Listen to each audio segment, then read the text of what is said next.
To guide us through, we have Dr. Tom Fleming, a global authority on the creative industries, and Professor Dahlia Mahmoud. Dahlia is an associate professor and an international educator, and they're going to lead us on the subject of arts and creative industries and thinking. Over to you. Thank you very much for that introduction. And indeed, it isn't about STEM, it's about STEAM, or at least that is our provocation to you today. We're going to present in two halves. I'm going to do the provocation bit, and then Dahlia Mahmoud is going to reflect on what this means for higher education provision in the MENA region. I'm going to share my screen if I may now, and with luck this will work. 1 second.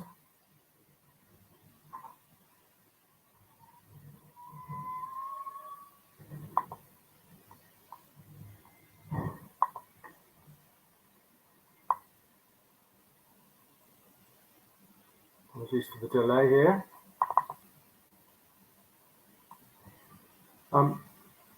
Now, while I'm waiting for the slides to appear miraculously before us, I want to just introduce the core proposition that we have for you today. I'm going to talk about two things. One is that that we need to reframe the role of the arts and more broadly the notions of creativity in the way that we design and provide education. This, I think, links to the previous presentation in terms of the importance of criticality and also in terms of being able to unlock the creative potential of the talent base to be able to problem solve, cross boundaries, work collaboratively. And then secondly, I'm going to introduce the notion that that is important for a particular part of the economy, the creative industries, and how as a high growth and high value adding sector, the creative industries will be critical in terms of employment opportunities, in terms of economic development, and in terms of renewal as well for civil society in a post-COVID context, but also looking longer term than that. Hopefully now you can see my slides. I'm brilliant. Thank you, whoever did that. So the two elements that I'll introduce to you, just before I do that, I just want to introduce myself and our wider company. We are a research and consultancy organisation working across the arts, cultural and creative sector.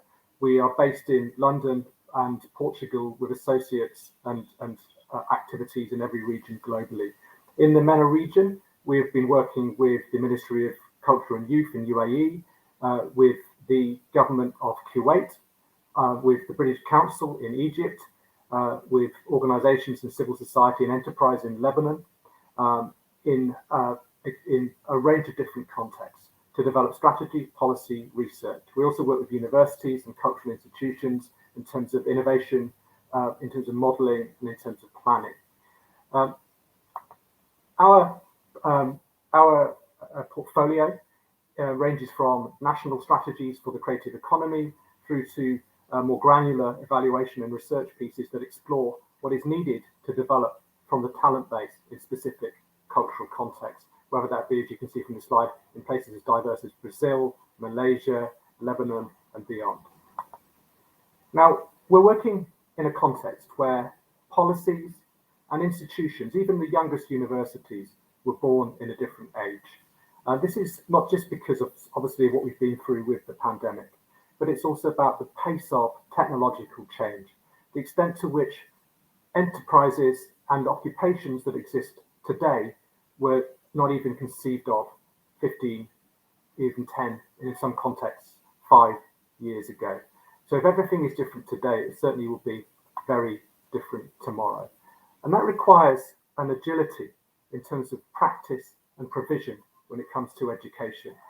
It requires us to always be looking around the corner and reframing our understanding of what the normal involves.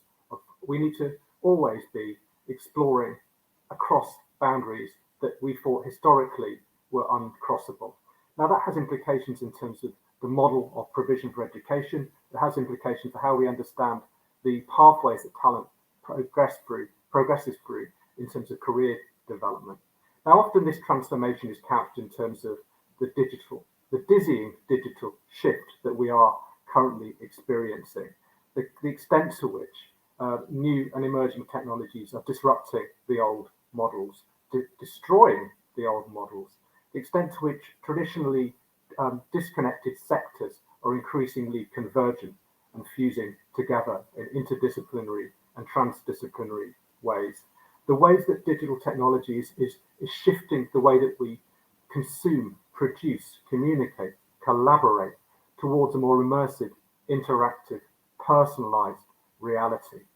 The way that big data, cloud computing, and AI is changing the way that we model, that we plan, that we prospect, that we structure, and the way that this is all influencing quite radical transformation in terms of things like the development of robotics, the introduction of blockchain, cryptocurrency, non-fungible tokens in the arts world, in other sectors.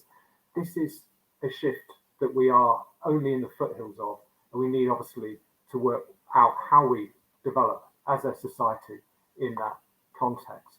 Now, universities often hive these kinds of areas of profound change into specific boxes like research centres, institutes, but these are pervasive shifts. I think that's the particular design challenge for it in an institutional setting, is that if the current reality and certainly the future is one of transdisciplinarity, of technological transformation, and therefore inherently uncertain, what does that mean for models of faculties, of departments, of course design, partnership with industry, etc.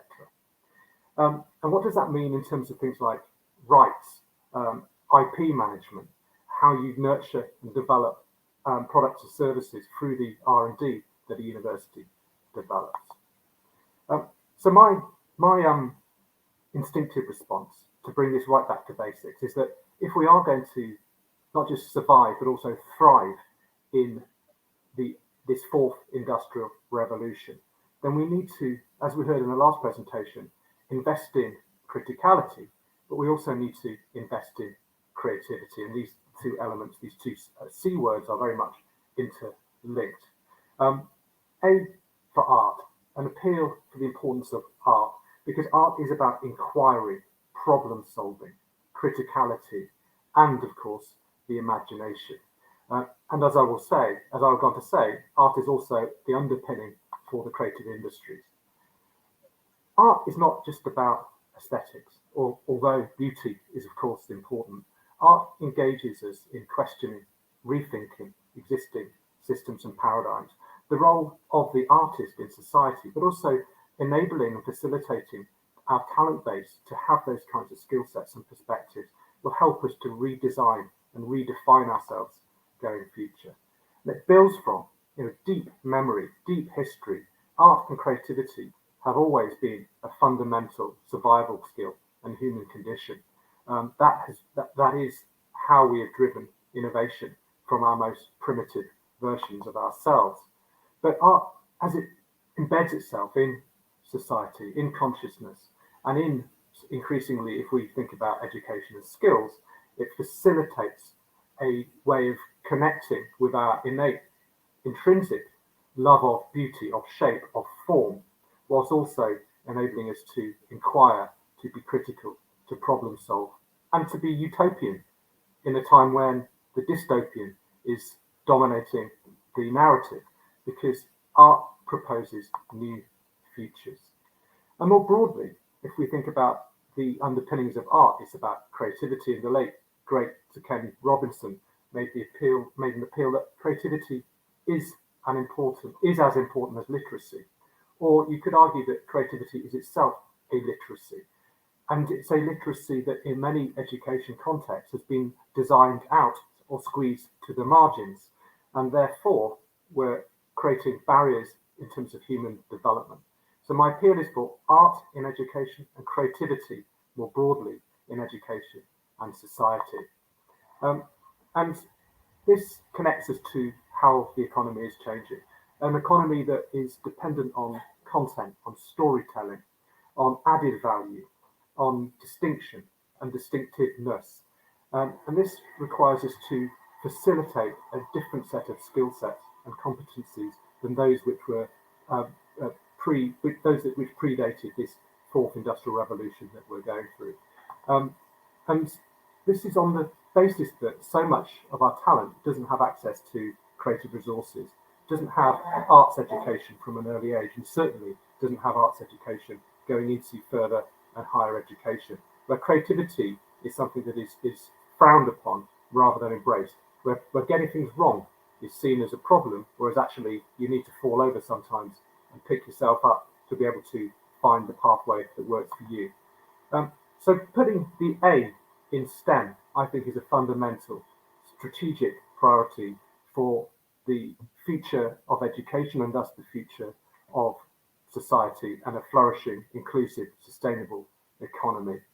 The A, and this is not the A as a letter which is less important than the STEM subjects, one that actually is of equal significance, supporting creative practice in an environment of science, technology, engineering, and mathematics, and working through the liberal arts as a fundamental underpinning of successful innovation in STEM disciplines. And this is where we move into the paradigm of the creative industries. So not only is creativity important for innovation, and STEM education is important for developing a different kind of talent base, one that is able to navigate the choppy waters of the fourth industrial revolution, but it's also important in terms of developing the skill sets, the commercial and the creative, that underpin the creative industries. So sectors like design, fashion, music, film, visual arts, performing arts, these aren't just nice to have in a society. These are fundamental providers of jobs and of added value in the economy. Before the pandemic, they were collectively, as the creative industries, the fastest growing sector globally, and particularly fast growing in the global south, in the MENA region, most profoundly, but also in sub-Saharan Africa, South Asia, Southeast Asia, South America. These are sectors that are absorbent of talent. These are sectors that are driven by people's ability to problem solve, to use their imagination, to use both sides of their brain, and to develop content and stories that enhance our lives and help us to build a more diverse economic base. And these are sectors that are underpinned by innovation. They inherently, as an artist, as a creative, as a producer, you're an innovator because you're creating new value, you're problem solving, you're crossing boundaries. But of course, if you work with other sectors, the role of design in society, the role of artists in placemaking, the role of artists working with scientists, then you're into a new landscape in terms of innovation potential. So the arts are important in education, in society. Creativity is an underpinning of the arts, and together they drive the creative industries. But more broadly, there are opportunities which I think raise questions for the role of universities for different types of collaborative practice. If we think about what happens when you connect artists with scientists, technologists with creatives, what happens when you move across the boundaries of historically disconnected sectors, you have something which we would call a collaborative creative ecosystem.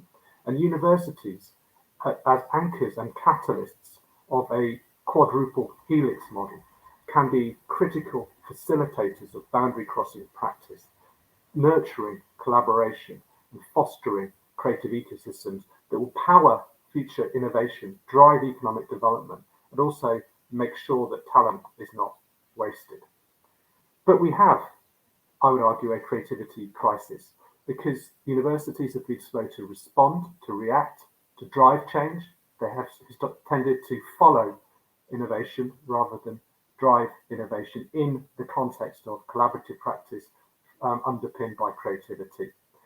Relationships with industry, I think, are quite telling in that environment where we're still to find effective models for universities to work in a mutually beneficial way with industry, particularly industry that is driving technological and creative change. So I think we have a crisis globally in terms of the provision and always being one step behind of where industry is going. And I think we have particular challenges as we're exploring a lot of our research in the MENA region, when it comes to developing an agile and adaptive higher education sector that is able to nurture the workforce of the future. Now, we have the strategic ambition in the region. There's a lot of national strategies for the creative industries.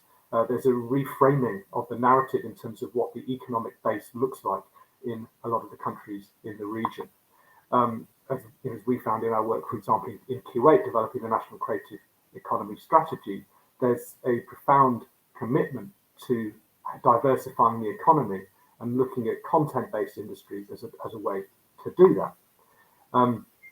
We see this in every major economy in the region. There's a kind of boosterism and a competition for positioning as a major creative economy. And collectively, at a regional level, there's a tussle for positioning the region as a hub for the creative economy that connects other hubs globally and also becomes somehow a spike for creative practice that brings together talent from across the world and also nurtures local talent.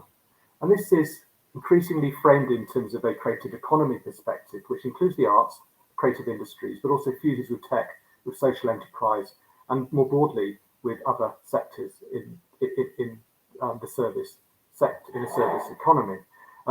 Now, that's the reality, but of course the institutional landscape is not yet in tune with that reality. Creative industries, creative enterprises are often very micro in size.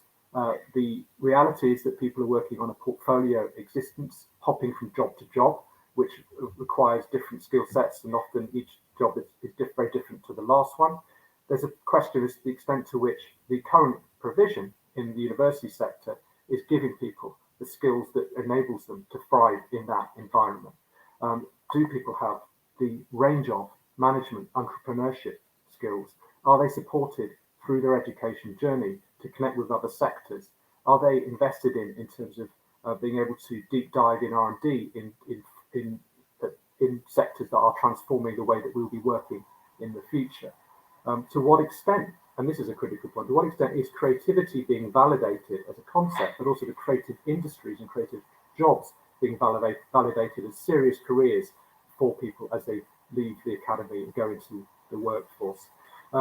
These are questions that I think are being explored at an institutional level across the region, but we haven't yet found the institutional answers in terms of developing a fit-for-purpose higher education sector that can nurture the creative potential of the region. Areas where you need to focus on, I would argue, are having more fused or interdisciplinary or transdisciplinary courses, stronger, deeper, more meaningful relationships with industry across the creative and tech sectors, stronger entrepreneurship and management support for undergraduates moving into postgraduate contexts so that they are ready to thrive in the reality of the creative industry sector.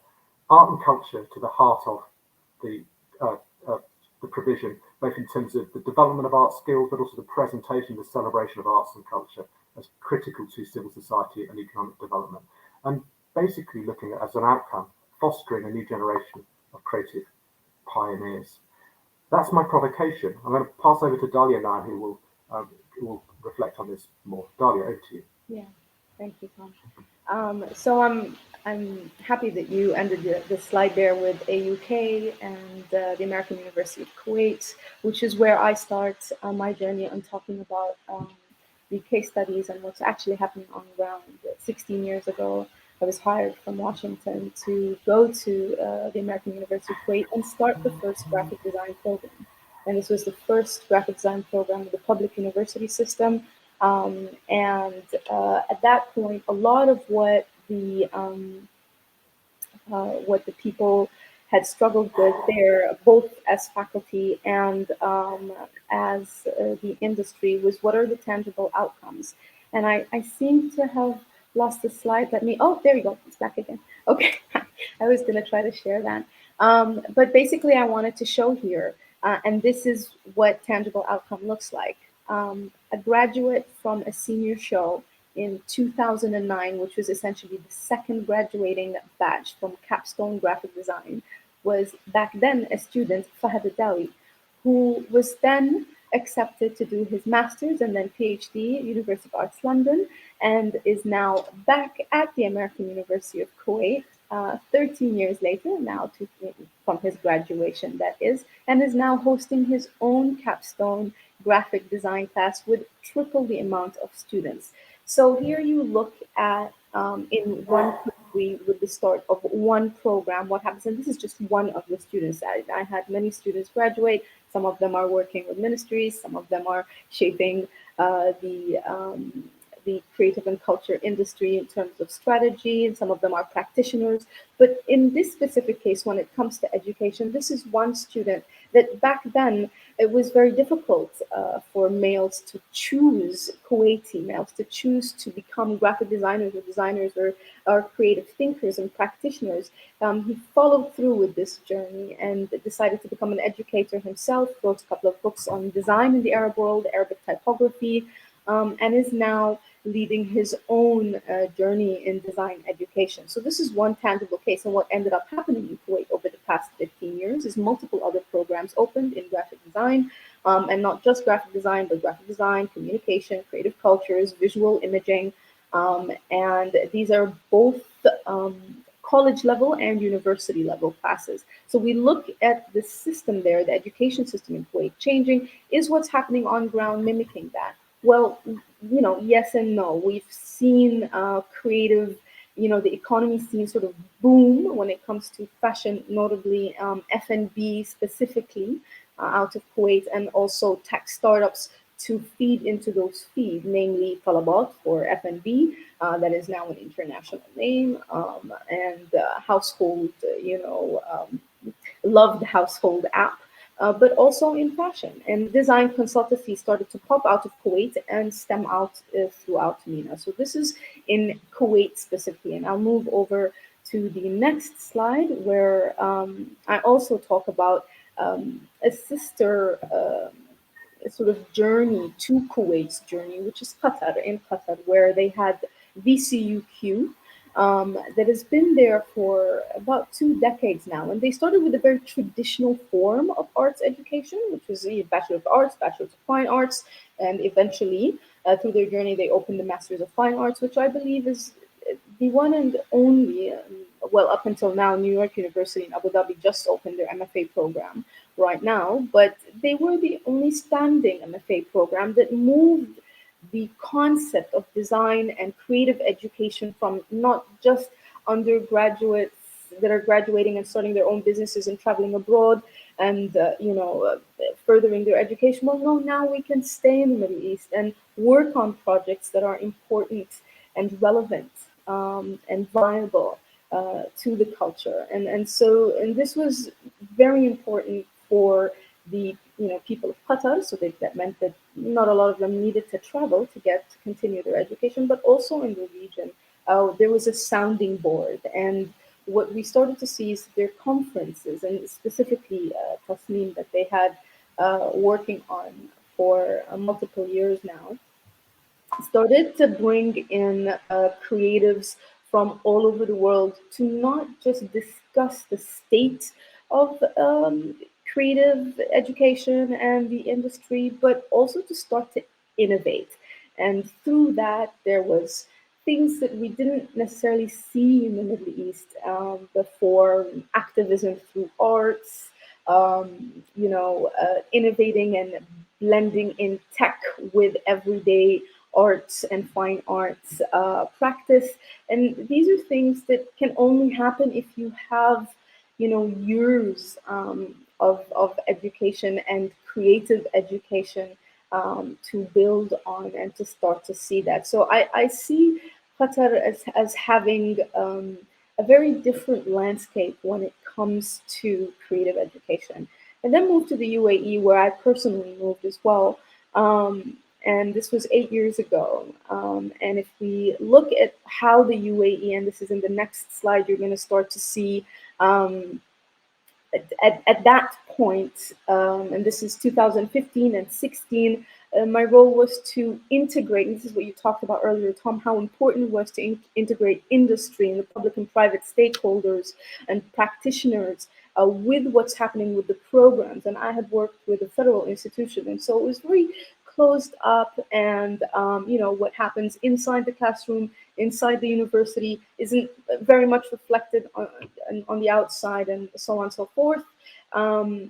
At that point, I started to work with D3, and the design district had just started and back in 2015, and it was really important to not just connect with them as one institution. Part of my conversation was to include public and private institutions, large and small cohorts, just to get that sort of landscape, that ecosystem of creativity, of not just educators and academics, but also practitioners and also, government officials, to start to introduce the core notion of innovation that can be then transferred to, different industries at that point, or different jobs. Because back then, if you have a graphic design degree, it was very unlikely that you were going to work as a graphic designer. You probably end up working in media or marketing, or maybe research or HR. But how do we start talking about transferring those skills, and why it was important to stick to the creative industry and build it and flourish it? And that's what we started to see in the UAE, and it was very quickly manifested.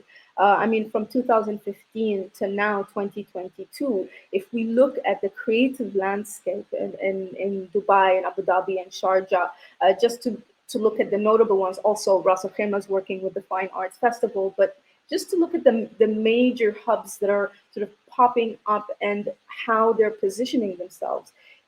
Yes, they are looking at positioning themselves as the creative hub of the global south, but then education has still not latched on. And I'm talking about higher ed specifically. Now, I know that the Ministry of Education, and so I've worked with the curriculum committee to look at K through 12, design and technology, the role of design and technology, and how to teach it and how to infuse that with entrepreneurship and entrepreneurial thought. And so critical thinking, once, I'm really happy that we followed that session. It found its way through the curriculum, through K through 12. But then when it came to higher ed and the programs that were being offered, the graduates found themselves often stinted. The information they received, the capstone projects, were often regarded as archaic. Like there wasn't a connection to the field. Like, oh, okay, you're a creative, but what more can you do? How can this suit me? What can you invent? How can you create? How can you better my business? And I found myself looking at the same problem again that I faced back in 2006 when I was starting the first program in Kuwait. Tangible outcomes. Where do we go from here? And so if we go to the next slide, I'll just simply touch on the GCC in general, because I think that what's happening with the GCCs is a little bit different than what's going on in the rest of the region, like in Africa, in North Africa, and Sub-Saharan. And I'll touch on that a little bit. But the GCC, what I've been able to observe over the past 15 years is that they've really understood the power of the creative industry. It's a soft power. They've blended it into their cultural diplomacy. They've included it as part of their character, and you really see this in Saudi. It's very pronounced in just their national agenda and their key sort of their KPIs, and how this changed. How they see themselves. I'm talking about GCC and GCC nationals, and how the world is seeing now. Places like Kuwait and Dubai and, Abu Dhabi and Riyadh, they're looking at that change and that infusion like it's not that far off, and that it makes sense. Well, naturally, it does make sense. The people in this region are creative by nature. It's in their DNA. Whether it's poetry or, invention or just creative practice in terms of performance, or even creative solutions, problem solving. You see that, and it's a natural instinct that needs to be further nourished, and that can only happen through an interdisciplinary approach. The focus of STEM is very important, but STEAM is equally as important to bring in this natural instinct that they have all the way up into higher ed, to see them take that further and look at, incubation, and including incubation of, entrepreneurial concepts, technology, and last but not least, we're seeing a lot of public and private stakeholders start to come into the university system and to the academic system and say, well, hang on, we need the graduates to have X, Y, Z. What can we do to help? And I think if I can forecast a very important, step here would be that the universities are going to start to have this sort of professional bridge program, or an apprenticeship that's beyond the 6 weeks or the 8 weeks, that the students have to go out and get, a check that, yes, you're now able to integrate into society and learn. So this is in general what's happening in the GCC. And obviously this is available to them because of the access to funding. And it's not great or grand in any way, but it's much more than the cases we're seeing in Africa, for example. So if we move, and I'll quickly go through this, just observing what's happening in Egypt. They obviously have such an astounding history when it comes to higher ed, and also the culture and creative industries, very strong with publications and innovation when it comes to teaching creativity. And I'm very happy to see that there are loads of universities, international names that are popping up throughout Egypt, whether it's the Canadian universities or British universities, or of course AUC, that's starting to branch out into creative practice and strong creative practice, and bringing that into publication, which only means research and development. So that's a very promising outlook to education, and in specific creative education in Egypt. What I liked and what is interesting to look at is what's happening in South Africa when it comes to creativity. And where and this is, you'll see this where in the next slide, you'll see and this is an interesting school here, the Wits School of Arts, where their programs are changing organically. Where their traditional practice is fine arts, and they're in an area that's obviously lots of funding for sustainable fashion, lots of I'm talking about European Union funding for sustainable fashion, for young creative concepts that our designers are moving into the metaverse. And how is this reflected into programs? Well, almost instantly. You start to see more digital imaging, digital arts. They're hiring more visual sort of designers that understand this new realm, and they're quickly plugging it into their programs and growing organically with the growth of media and the importance of media and film and storytelling with their programs. So I think this is a school to watch, and they have many other examples, but I looked at South Africa because it's very organic, the growth, and it's quite quick. And I think that has to do with not waiting for funds to make a difference. Like, okay, so we see that the field needs this and the industry is requiring certain skills and future skills are changing. Well, let's make them by changing the programs, adjusting what we need and adjusting what we teach, and everything will follow. So this is a really interesting way to see things happen. Another thing that I noticed in terms of the creative industry in general is the burst in Nigeria. Now, Nigeria has the largest number of universities in Africa, but also what I find interesting about the Nigerian creative industry is the film industry.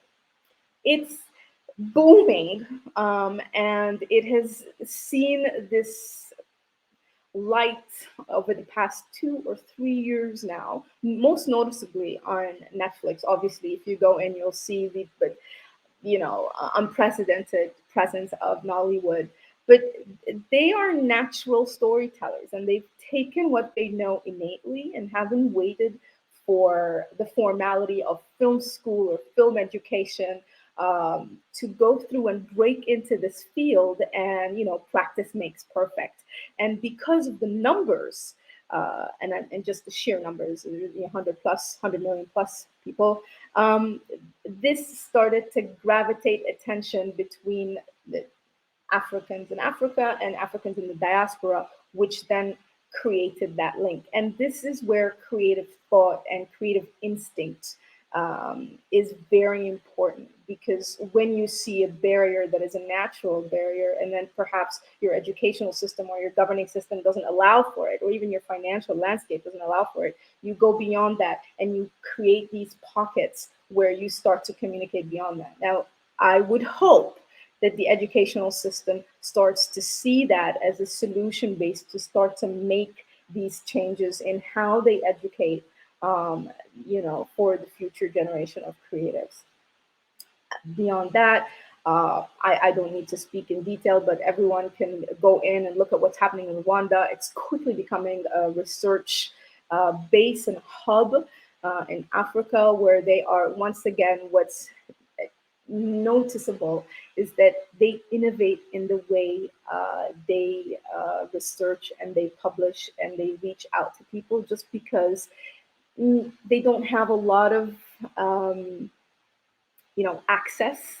Let's say traditionally, I'm talking about the people in Rwanda. And when the organizations, whether it's universities or research centers, started to open up and notice the boom in technology and culture and the link between the innovative way of thought and critical thinking that has allowed them to move beyond the traditional constraint, it boomed. And Rwanda then became what we know in Africa as a research and innovation center.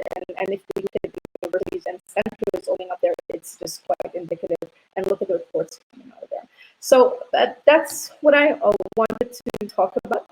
In a nutshell, it's what we may see as constraints may very well be the gateway and the opening to a new way of functioning internationally. And it may lead to an enormous amount of success, perhaps not how we look at it, but initially, but eventually that's what happens. I just wanted to give these two sort of case studies or examples of growth and innovation in the creative industry. For doing that. And thank you, Tom, too.